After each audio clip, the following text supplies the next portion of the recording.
You know, people think money is about math. That's adorable.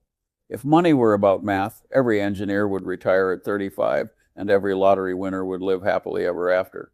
Instead, we have engineers who can calculate orbital mechanics, living paycheck to paycheck, and lottery winners going bankrupt faster than a drunken sailor with a credit card. Money is not math. Money is behavior. Money is psychology. And unfortunately, human psychology is about as reliable as a chocolate teapot. Now, I want to talk today about something most investors completely misunderstand. Not stocks, not interest rates, not markets. I want to talk about how your brain is the biggest threat to your bank account, and I'm not excluding myself here. I've spent nearly a century watching intelligent people sabotage themselves financially with incredible consistency, and frankly, it never stops being impressive. Let me start by asking you a simple question. How many of you believe you're rational with money? Go ahead, raise your mental hands. Now let me tell you something that will sound mildly insulting, but is statistically accurate. Most of you are wrong. You see, humans did not evolve to manage money. Humans evolved to survive lions. And unfortunately, the same instincts that kept your ancestors alive in the jungle will absolutely murder your investment portfolio. Your brain is wired to react emotionally to loss, to chase status, follow crowds, to panic during uncertainty, and to celebrate short-term rewards. In other words, your brain is an excellent survival machine and a terrible wealth-building machine. Let me tell you one of my favorite truths about money. Getting wealthy has far less to do with intelligence and far more to do with temperament. I've met brilliant people who couldn't stay rich because they lacked discipline, and I've met perfectly average people who became extremely wealthy because they behaved rationally long enough. And that's really the psychology of money in one sentence. Wealth is what happens when rational behavior survives long periods of emotional temptation. Now here's something most people hate hearing. Wealth and looking wealthy are almost always opposites. Oh yes, society trains people to spend money in order to signal success. And that is one of the most efficient wealth destruction systems ever invented. You buy a bigger house than you need to impress people who don't care. You buy a luxury car to compete with neighbors you secretly dislike. You take expensive vacations to post photographs for strangers scrolling through social media while sitting on toilets. It's extraordinary. We have built an entire culture where people spend money they haven't earned to impress people they don't like, and they wonder why their net worth resembles a tragic comedy. Now here's a deeply uncomfortable truth. Money buys freedom, and freedom is far more valuable than luxury. But freedom is invisible. Nobody applauds when you avoid buying something you don't need. Nobody gives you social credit for maintaining liquidity or reducing debt. Nobody congratulates you for saving consistently for 20 years. Society celebrates consumption because consumption is visible, but wealth is usually hidden. Most wealthy people I've known live far below what they can afford, and most people who appear wealthy are often leveraged to the point where a minor financial shock would turn their lifestyle into historical fiction. Let me tell you another psychological mistake people make with money. They underestimate the power of time. Compounding is one of the most extraordinary forces in finance. It's also one of the least emotionally satisfying forces because it is slow, boring, and requires patience. Human beings hate slow rewards. You want results now. You want progress visible immediately. You want your investment account to behave like a slot machine that occasionally throws coins at you while making pleasant noises. Unfortunately, real compounding behaves more like watching grass grow. Nothing appears to happen until suddenly everything happens. Here's something most people don't understand about wealth. The first phase of building money feels miserable. The second phase feels tolerable. The third phase feels inevitable. And the vast majority of people quit during phase one because it feels pointless. They save small amounts. They invest small amounts. They watch small returns. And their brain says, this is stupid. But compounding is a system that punishes impatience and rewards endurance. Let me introduce one of the most dangerous emotions in financial life, envy. Envy is probably the single most destructive financial force in human behavior. And it's unique because it provides absolutely zero pleasure. Think about it. Gluttony at least provides a good meal. Lust provides temporary excitement. Greed sometimes produces money. Envy produces nothing, except misery. Yet entire financial decisions are driven by comparison. People don't measure their success by their own progress. They measure it by whether their neighbor appears more successful, and that leads to irrational consumption, excessive risk-taking, and spectacularly poor financial decisions. If you want a guaranteed method for destroying wealth, simply compare your lifestyle to people around you. It works with remarkable reliability. Now let me talk about risk, because people misunderstand risk constantly. Risk is not volatility. Risk is the probability of permanent loss. Markets move up and down. That is normal. That is not danger. The real danger occurs when investors react emotionally to temporary volatility and convert temporary declines into permanent financial damage. Most investors do not lose money because markets decline. They lose money because they panic during declines and sell exactly when patience is required. There is another psychological trap that destroys wealth: overconfidence.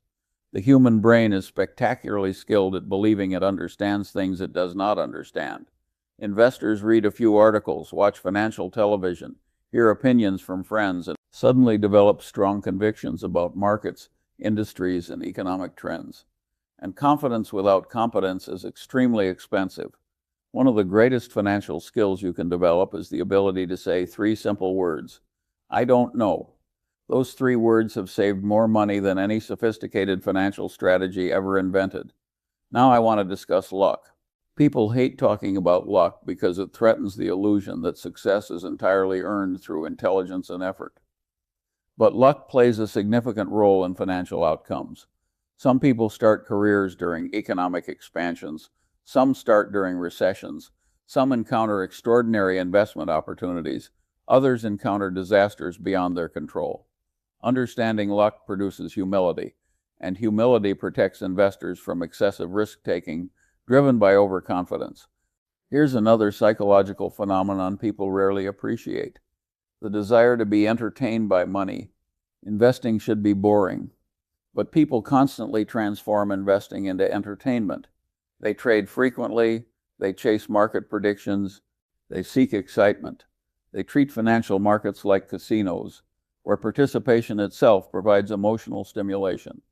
The stock market is designed to transfer money from the impatient to the patient. And unfortunately, impatience feels emotionally rewarding while patience feels emotionally dull. That is why patience produces wealth. Let me talk about something even more controversial. Financial independence is primarily a savings problem, not an investment problem. Yes, investment returns matter, but behavior matters far more. You cannot out-invest catastrophic spending habits.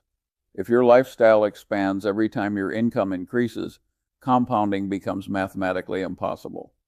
Wealth is created by maintaining a gap between what you earn and what you spend. That gap is where compounding lives. Destroy the gap, destroy your future. Another psychological error involves time horizons. People constantly ask how to generate wealth quickly. That question itself is often evidence of misunderstanding.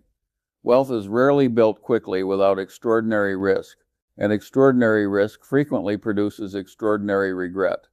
Long-term investing is psychologically difficult because it requires believing in outcomes you cannot immediately observe.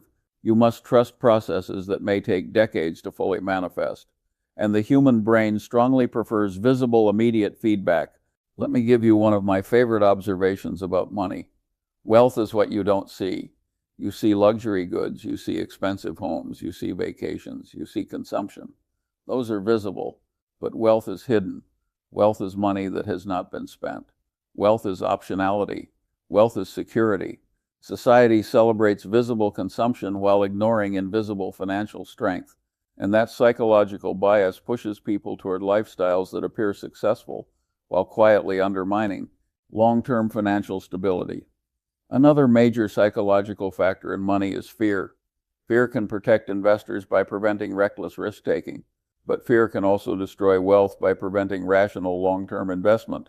Fear causes people to sell during downturns. Fear causes people to avoid investing entirely. Fear causes people to remain in cash while inflation slowly erodes purchasing power. The challenge is balancing rational caution with rational optimism. I've always believed pessimism protects you while optimism enriches you. and successful investors learn to hold both ideas simultaneously. Now let me talk about status, which is an incredibly expensive addiction. Human beings are status-seeking creatures, and money has become one of the primary methods of signaling social status. But status-driven spending is financially toxic because status comparisons are infinite. There will always be someone with more money, more possessions, luxury, and more visible success. Competing in status games guarantees permanent dissatisfaction and constant financial pressure. True wealth reduces dependence on social approval. It increases independence. And independence produces happiness far more reliably than status ever could. Let me discuss something most people never consider. Your financial decisions are heavily influenced by your social environment. If your friends spend excessively, you will feel pressure to spend excessively. If your social circle values saving, investing, and long-term thinking, your financial behavior will gradually align with those values. Money habits are contagious. Choosing your environment is one of the most powerful financial decisions you will ever make. Here is another psychological reality.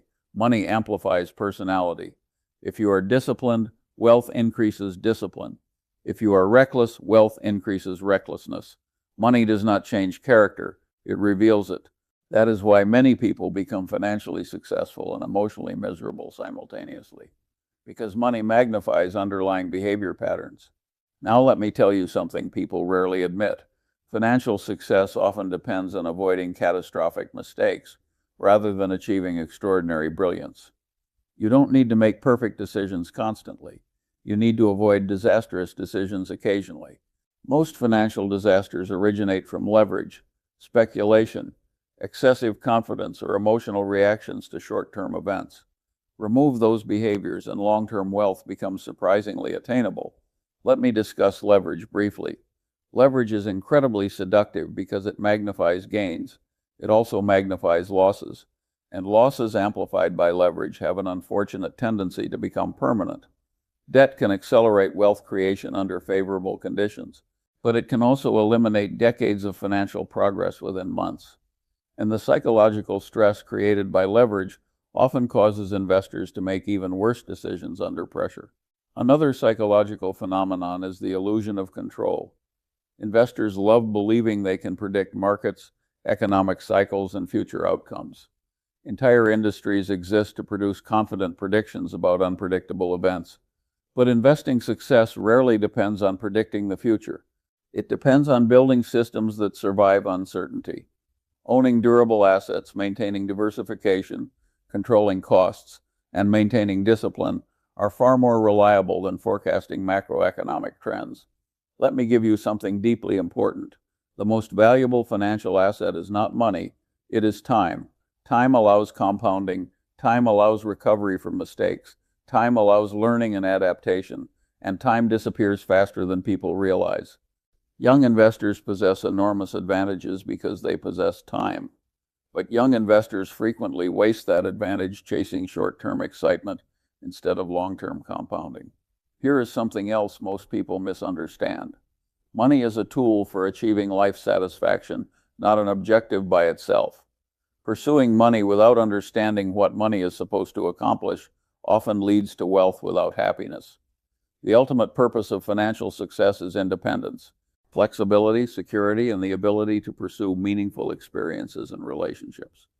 Money that does not improve life is simply numerical decoration. Now let me leave you with what I consider the central psychological principle of money. Financial success is less about making brilliant decisions and more about avoiding stupid behavior long enough for compounding to work. If you save consistently, if you invest rationally, if you avoid debt traps, if you control emotional reactions, if you ignore social comparison, you don't need genius, you need discipline. And discipline, fortunately, is a skill that can be developed by anyone willing to practice it consistently. You see, money is not a game of intelligence. It is a game of behavior. And behavior is something you can control far more reliably than markets, economies, or other people. So if you want to improve your financial life, don't start by studying stocks. Start by studying yourself. Because the most dangerous risk in money has always been the person in the mirror. Thank you.